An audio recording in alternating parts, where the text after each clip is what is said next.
attack by a submersible in history. What?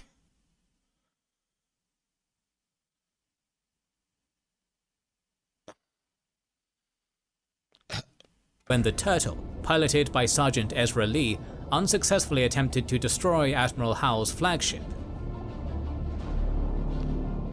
The first submersible. It looks like a hand grenade first, but it was meant to be the first submarine. Okay. Hello and welcome back to the channel US History Through Dutch Eyes. My name is Johan and I'm a Dutchman, and I often wonder, why is there such a gap between the understanding of the US and Europe, or the US and the Netherlands, and what is missing in either the teachings of US history or in Europe that makes this gap become. And while diving into the history, I tried to find out where are those cracks in the history, or what things aren't been taught to the US that makes this gap possible.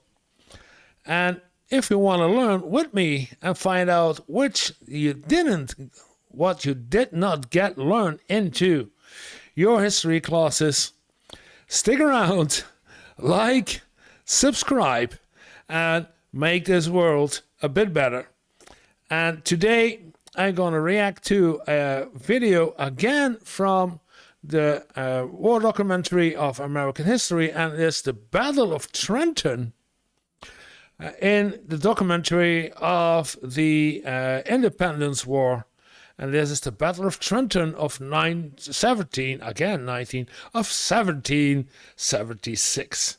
So let's take a look what happened there.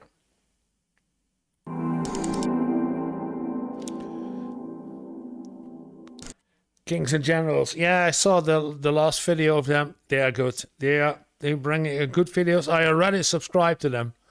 So if you didn't, do so. And the link to the original video will be in the description, of course. Following the Battle of Bunker Hill, the situation in Boston stalemated. The militia could neither storm Boston nor cut it off from resupply by sea, but British General William Howe couldn't break out either. The ferocious resistance on Bunker Hill made clear that he needed overwhelming numbers and significant amounts of artillery to break the militia, neither of which were available. With his overstretched supply lines struggling to keep the soldiers and civilians in Boston fed, sheltered and warm as winter approached, Howe realized that his only choice was to wait for spring. However, the nascent Army of the United Colonies, commanded by General George Washington, had other ideas. The siege of Boston had to be won before spring. This video was sponsored by our kind YouTube members and patrons. Becoming a YouTube member or patron is the best way to support our work, so we're now providing our supporters with exclusive videos to thank them. Join their ranks to watch the Pacific War series, alongside the First Punic War, Sulla's biography, the Italian War of Unification, Risorgimento, the Russo-Japanese War, Albigensian Crusade, History of Prussia, and much more. 80 or so exclusive videos in total. In 2024, YouTube members and patrons will watch series on the Fall of Sparta, the Reconquista, Second Punic War, Spanish War of Succession, and Russian Civil War, and will continue getting early access to all videos, access to an exclusive Discord server, will know our schedule, and vote on future videos. YouTube member and patron support allows us to keep the majority of our videos free in a world where YouTube monetization income is very uneven. If you want to support our work, join their ranks today via the link in the description and pinned comment. Thank you. In October 1775, Prime Minister Lord North began restructuring his cabinet for war. Most importantly, his longtime ally George Germain became Secretary of State for the American Department in November. Alongside First Lord of the Admiralty Lord Sandwich, Germain was delegated responsibility for fighting the war against the rebelling colonies. The strategy the three men decided upon relied upon three key assumptions. First, the Americans could not withstand a direct assault by the British military. Second, the war could be fought the same way as European wars. And third, victory would bring loyalty. The campaign of 1776 would show them just how wrong they were. Yeah, because in Europe, you were right across the channel, and then you can do something in Europe itself, in the Netherlands or France or Germany, while you are safe on an island. But in America, at the colonies, that's a long, long, long way from home. So that's totally different. And we only have a small island, and it's reachable by land by your enemy. So it's a totally different kind of war, totally different need for strategy to do this, while you have an opponent who is really angry and starting a rebellion, so they are highly motivated. It's not that easy, but the British thought, wow, we will do this our own way. And damn were they wrong. Supply problems were not unique to the British during fall and winter 1775, as Congress struggled to support Washington. Lacking taxation powers, it was forced to cajole its member legislatures to supply and pay the regiments based in their colonies themselves. Many legislatures were reluctant or unable to do so, resulting in chronic shortages of pay and supplies. Meanwhile, Washington's efforts to transform the disparate militia companies outside Boston into a unified, disciplined and European-style professional army were bearing some but insufficient fruit. Independently minded part-time soldiers don't readily take to military discipline, nor did their officers respect chain of command. Company size, equipment, command structure, and even fighting style varied wildly. Standardizing this chaos was a military necessity, but the former militiamen resisted so stridently that Washington was forced to negotiate and compromise with them about not only their equipment and structure, but if they'd train and drill. Fortunately, by March 1776, a combination of new willing recruits and a campaign of harsh discipline forged something which started to resemble an army. Congress had more success at sea. While it would be impossible to challenge the Royal Navy's dominance, harassing and, more importantly, capturing British supply ships was critically important. Washington and the Rhode Island Assembly had already requisitioned a number of ships for this purpose. In October, Congress voted to create the Continental Navy. Congress also readily issued letters of marque and reprisal to privateers, who eagerly attacked British shipping heading for Boston. Yeah, so they commandeered the ships. You think, how did they get ships? But they easily pirated it out. They commandeered it and say, this ship is now ours. You can cooperate or die. To break the stalemate, in November, Washington dispatched Henry Knox to retrieve the heavy cannons captured at Fort Ticonderoga. Knox set out with his noble train of artillery from Ticonderoga on December 17th, arriving at Washington's headquarters in Cambridge on January 27th. While all 59 cannons were desperately needed, Washington had particular plans for the 24-pounder siege cannons. The easiest way to drive Howe from Boston was to fortify the unoccupied Dorchester Heights with heavy cannons, giving the Continentals effective fire control over the entire harbour and cutting Howe's supply line. However, Washington knew the British would contest any activity on the Heights and didn't believe his 1775 army would hold. Even if they could, he didn't have the right cannons to threaten the harbour. Knox's arrival and a major shipment of powder in February fixed those problems. Okay. Howe was aware of the threat, which was why General Thomas Gage's planned breakout in June called for seizing the Heights. However, Bunker Hill and subsequent probing raids made clear that taking the Heights was too risky. However, Howe made plans to attack anyway should the Continentals attempt to seize the Heights. On the night of March 2nd, Washington ordered batteries stationed in Roxbury to open fire at British positions on the Boston Neck, which drew return fire. Neither bombardment did appreciable damage, but British attention was drawn. The action was repeated on the 3rd. Then, as their batteries fired on March 4th, 2,500 troops under General John Thomas rushed the Dorchester Heights, carrying pre-made gun positions, fortifications and siege cannons, using the bombardment and rows of hay bales to mask their movement and work. By 4 AM on the 5th, rows hay bales to mask. Clever. The gun positions were ready. Howe gave immediate orders to prepare a night attack against the Heights. However, nature intervened. A snowstorm blew into Boston that afternoon and didn't let up until the 7th. And by the 8th, Howe concluded that any opportunity to attack was gone, and that preserving his army was more important. That afternoon, Howe sent an unsigned letter to Washington via intermediaries saying he would burn Boston if his army weren't allowed to evacuate unmolested. As it was unsigned and didn't address him or his rank, Washington formally rejected the letter but did unofficially agree. For the next week, Howe's army and the Boston Loyalists gradually loaded into transports, waiting for favourable winds. They also looted all the linen and woolen goods in town. The wind finally blew in Howe's favour on March 17th, and by 9 AM, the British had fully departed Boston for Halifax. Washington's privateers under Captain John Manley harassed the retreating British, managing to recapture the looted cloth and other supplies. For several weeks thereafter, British supply and reinforcement ships would obliviously sail into Boston and be captured despite Royal Navy patrols trying to warn them away.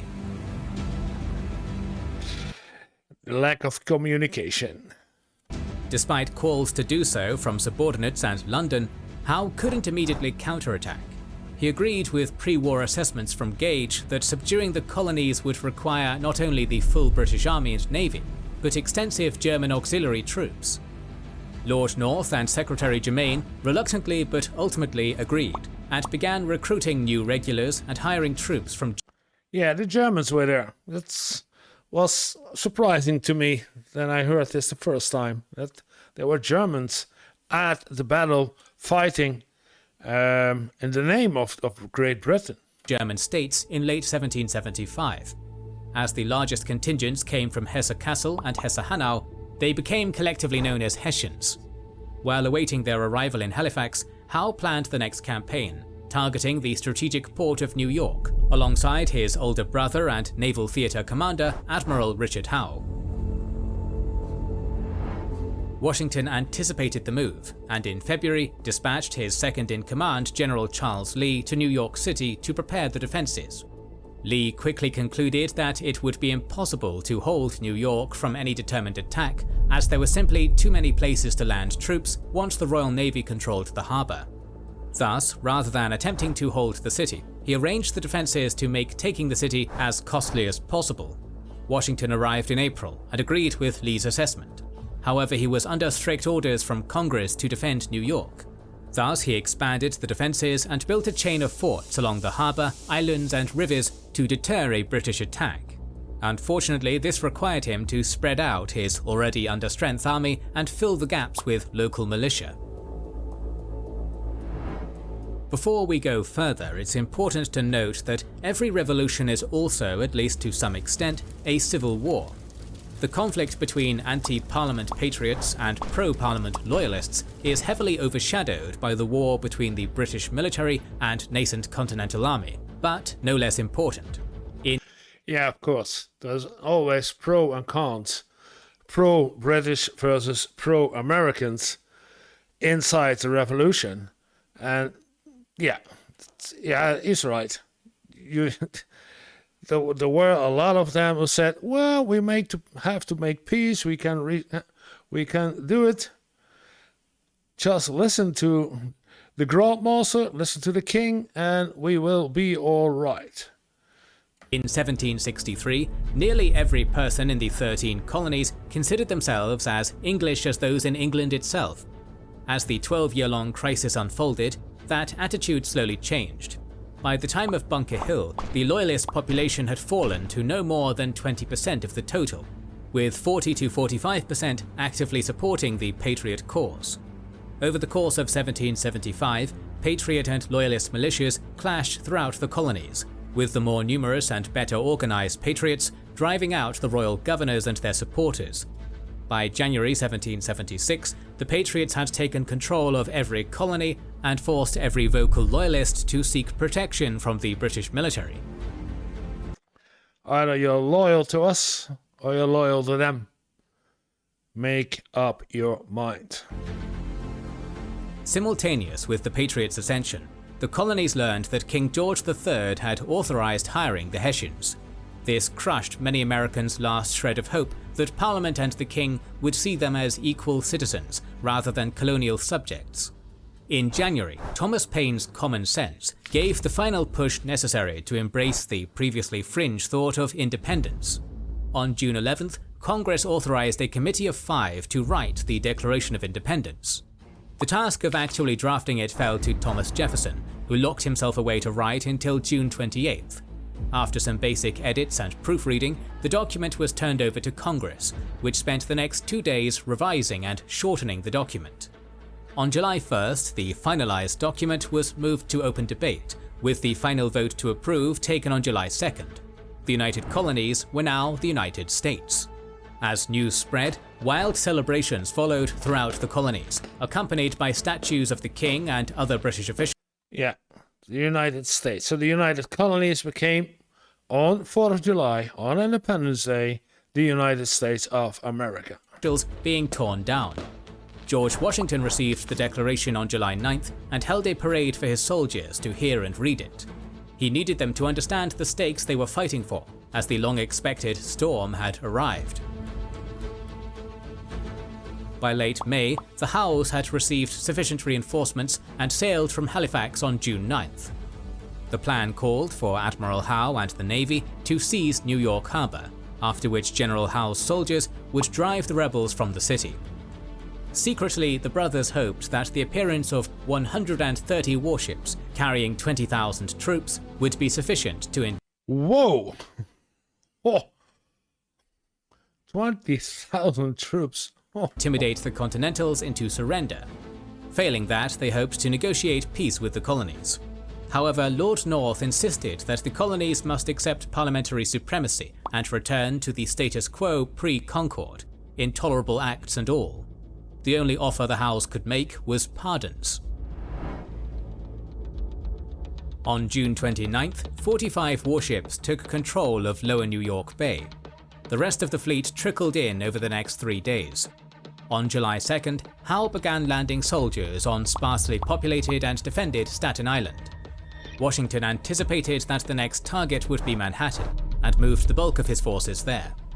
General Howe waited instead. On July 13th, the Howes attempted to open negotiations with Washington. However, his letter was rejected for being incorrectly addressed to George Washington Esquire rather than General George Washington.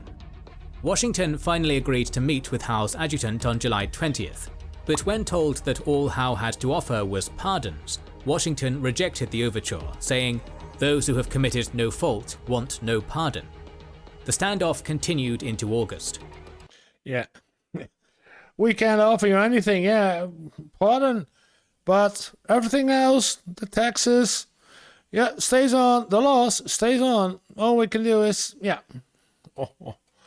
On the 1st, Generals Henry Clinton and Charles Cornwallis arrived with the Caribbean fleet after failing to capture Charleston, South Carolina. On August 12th, the final expected contingent of Hessians arrived, bringing the army up to 32,000 men and the fleet to 400 ships. Whoa, 32,000 men and 400 ships. Against? Time to attack had finally arrived. On August 22nd, General Howe ordered Clinton and Cornwallis to land at Gravesend Bay, south of Continental fortifications on Brooklyn Heights. By noon, 15,000 men and 40 artillery pieces had landed to the cheers of local loyalists. Washington's reports made it sound like a diversionary landing, so he only sent 1,500 reinforcements, bringing the Continental Army's local strength up to 6,000. On August 24th, Washington sent General Israel Putnam and an additional 4,000 troops to Brooklyn. The same 4,000 versus 6,000? day, 5,000 Hessians landed to reinforce Clinton. Putnam's plan was to refight the Battle of Bunker Hill. He'd keep 6,000 soldiers at Brooklyn Heights, while the rest moved south onto Guan Heights, between Brooklyn and Clinton's camp. The 3 roads through the hills were fortified, with the intention of inflicting as many casualties as possible before falling back to Brooklyn Heights. However, Clinton refused to repeat Bunker Hill and scouted for alternatives. Local loyalists informed him of a seldom used 4th road, Jamaica Pass, far to the east. The Continentals hadn't fortified it, either due to troop shortages or oversight. Clinton proposed to send 10,000 men on a night march through Jamaica Pass, while General James Grant attacked the Continental right as a diversion. Once the main force was in position, the Hessians would attack the Continental center, while Clinton turned their flank. Howe approved the plan on August 26th, ordering Clinton to proceed immediately. The flanking column moved out at 2100. Guided by loyalist farmers, the column moved undetected, capturing 5 militia watching the pass without firing a shot. By dawn, the column was in position. Grant's diversion began at 0100 on August. Ooh, that doesn't look well. August 27th. After pushing back the American sentries, Grant's men attempted to force the road, but were repelled by Brigadier William Alexander's brigade. The British regrouped and attempted to outflank the position using the hills to the continental left, only to be driven off by a counterattack. By 0900, Washington had arrived with reinforcements, only now realizing that Long Island was the actual target, not a feint. At the same time, Clinton fired 2 heavy cannons to signal the Hessians to attack. The ferocity and size of both frontal attacks convinced the Continentals that these were the main attacks, leaving them completely oblivious to Clinton's column until it suddenly appeared in the rear. Despite efforts by General John Sullivan to turn his men to meet the attack, panic gripped the line, and many simply fled for Brooklyn Heights. Through the chaos, Sullivan managed to disengage most of his force and get them to safety, though he was captured in the process. On the right, Alexander's heavily engaged troops thought they were winning the battle after successfully repulsing Grant. However, Grant received reinforcements and launched a new attack just as the Hessians swung into Alexander's left, forcing him back. By now, Clinton's advance had cut off all avenues of retreat, except for one across Brewer's Mill Pond. The entire force might have been annihilated but for Alexander and 270 men from the 1st Maryland Regiment. Facing 2,000 British regulars behind cover, the Marylanders charged twice, buying enough time for the rest of the army to retreat. Only 12 Marylanders returned to Washington's lines. By noon, the British had swept the Continentals into Brooklyn Heights. Howe ordered a halt, despite protests from his officers to attack while they still had momentum. However, Howe refused to waste troops attacking prepared positions, and so began constructing siege lines. Oh, the music again, really sweeping up. Initially, Washington thought to hold the heights, but the speed the British showed in building siege lines on the 28th convinced him to retreat.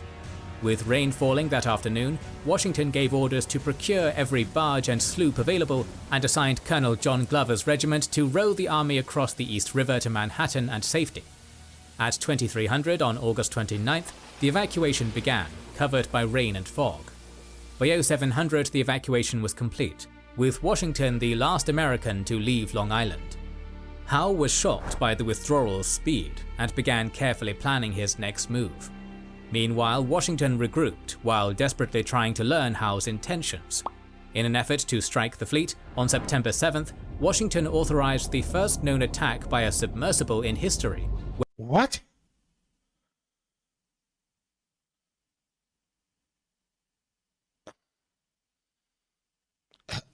When the Turtle, piloted by Sergeant Ezra Lee, unsuccessfully attempted to destroy Admiral Howe's flagship. The first submersible. It looks like a hand grenade first, but it was meant to be the first submarine. Okay. On September 15th, Howe's landing at Kip's Bay succeeded. A skirmish on the Harlem Heights again convinced Howe not to directly attack the Americans, instead looking for another landing point to outflank and trap Washington in Manhattan. After a failed attempt on October 12th, he succeeded in an opposed landing at Pelham on the 18th. Realizing the danger, Washington evacuated Manhattan to regroup at White Plains. On October 28th, Howe attacked again. While Continental regulars repulsed the initial attacks, the militia on the right were scattered by Hessians under Colonel Johann Roll, forcing the rest of the army to withdraw. At this point, Howe split his army, directing Cornwallis to chase Washington and Clinton to take undefended New Jersey while he went back to finish off Continental holdouts in New York. By early December, Washington was driven into Pennsylvania, and New York City was firmly in British hands. 4,000 prisoners taken in the campaign were crowded onto prison hulks in the harbor, where half would perish from malnutrition and disease. Yeah. After their decisive victory, the British prepared to move into winter quarters and shelter themselves from the cold. On the other side, Washington could afford his men no such luxury. After the heavy defeat in New York, the Continental Army was in crisis. Casualties and desertion had reduced his force to under 5,000 hungry and unpaid soldiers. Morale was non-existent, and worse, most enlistments would end on January 1st. Unless recruiting picked up dramatically, or there was a miraculous mass re-enlistment, the Continental Army would cease to exist. Back down to 5,000. Yeah, after such a defeat, it's understandable that people thought, yeah, goodbye, I want to fight, but not die. Washington needed a victory now to save his army. Fortunately, the British handed him an opportunity. Cornwallis and Clinton had established a chain of garrisons along the Delaware River and New Jersey interior. Howe deliberately spread his winter garrisons out to attract as many loyalist militia as possible to support his planned spring campaigns against Albany and Philadelphia. The Continental Army was believed too defeated to pose any threat. In particular, 1,500 Hessians stationed at Trenton under Colonel Rull were particularly isolated, their supply and communication lines under pressure from Continental patrols and militia raiders. When the nearest support left their post to chase the raiders, the time came to strike. Rull was on edge from the constant harassment, and British spies had warned that Washington was making plans. Thus, Continental agents in Trenton worked to make the Hessians as relaxed and confident as possible. To complete the ruse, Washington arranged for an agent posing as a Tory to be captured and subsequently escape to Trenton, to deceive Rull that Washington's army was in no state to fight. It worked, and despite private misgivings, Rull publicly dismissed any chance of attack and made no defensive preparations. Washington planned to cross the Delaware River and attack Trenton before dawn on December 26th, hoping the garrison would still be drunk from Christmas celebrations. 2 columns under General Sullivan and Nathaniel Greene, 2,400 strong, would attack Trenton from the north and south. 2,400? Pennsylvania militia would block the road south, while a detachment of regulars caused a diversion at Bordentown. On Christmas night, Washington ordered the march to the river, with the password "Victory or Death." As Glover's men began ferrying the assault forces across, freezing rain began to fall. Coupled with the river being partially frozen, the crossing wasn't complete until 0300, and the army wasn't ready to march until 0400, making a pre-dawn strike impossible. Worse, the blocking forces never made it across the river. However, Washington had no choice but to press ahead, riding up and down the column to encourage his men onward. By 0800, the Continentals were in position. Washington personally led Greene's northern column from the front, quickly overrunning the outlying Hessian outposts. The Hessians attempted a disciplined fighting retreat, but the Continentals advanced too rapidly. Meanwhile, Sullivan's column moved to block the bridge over Assunpink Creek before assaulting the town. The Hessians attempted to form battle lines and hold the streets, but Washington's artillery quickly cleared them off. Rull awoke to the Continentals overrunning Trenton.